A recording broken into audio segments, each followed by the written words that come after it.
there's no one size fits all for everybody in Minnesota. Every place is different, and I think there are parts of the state where ag education is probably a lot more important than other parts of the state. So I think this kind of goes to my broader K-12 philosophy of flexibility for schools and for administrators and school boards, rather than the state government and legislators in St. Paul dictating what everybody should do. Hannah Nicolay. I agree on the end of the local control is huge, because it is, you have different needs. There's not a one-size-fits-all solution for every area. In a survey of principals, they found 90% said that they didn't have enough qualified teachers to hire, basically, that they, and a lot of teachers end up leaving the field after just a few years too.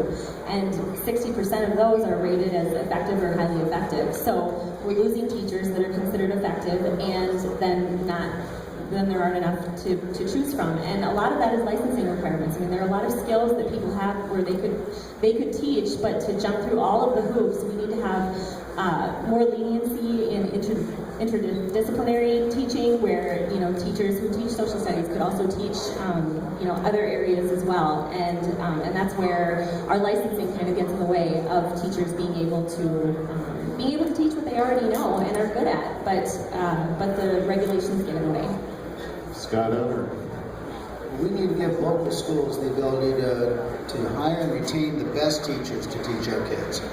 And my wife and I support a chartered school in Minneapolis called KIPP, part of a national chain of charter schools. They operate at 25% lower cost per student, pay teachers 60% more, students do twice as well on test scores. Well, we ought to do more of that. And they recently wanted to hire a biology teacher that was coming from Colorado, and weren't able to hire her because her graduate degree was in biology, where she had taught for 8 years in Colorado. But Minnesota doesn't have reciprocity with teaching credentials. And we have a teachers union that's working against the interests of students and parents in the state. And we have to call them out for that. Our governor is acting at the behest of this union and their bosses in a way that's not letting us have the best teachers. And we'll put a keen focus on this. Kurt Zellers. Thank you, Natasha. It's dedicated funding, but it's also dedicated hours, is the short answer to your question. So dedicated classroom time, not just the dedicated funds. But then also it's a commitment. My grandmother, Edith McMorrin, God bless her soul, was my second grade teacher. I only slipped up once and called her grandma in class once, but she started teaching in a one-room schoolhouse. Now, we're a long ways from that, but as agriculture, we're growing crops and land out there. We need to make sure that our kids, not only are they prepared for today and the actual growing of the crops and marketing, but how are we going to expand those markets? What's the new technology going to be? How far are we away from remote control tractors and combines? The autopilot is there now, but how soon before we're going to have a driver in the cab? And then what do you do about the workforce that you don't have out here? We're missing a lot of kids that are either in the cities working in jobs, or they've gone to the oil fields, or they've moved into a production in a regional center. So it's about dedicated funding, dedicated classroom hours, but then it's a commitment from top to bottom that you're going to continue to focus on agriculture. Marty Seifert.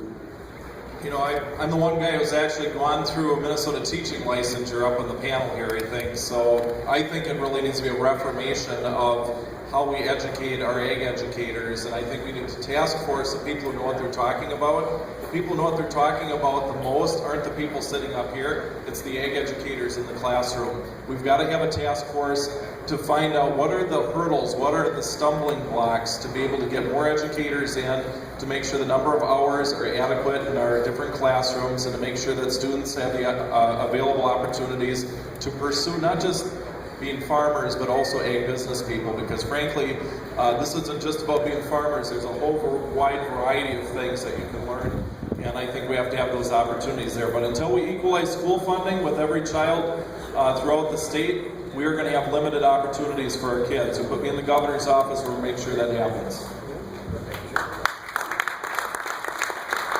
Okay, our next question, and again, we've had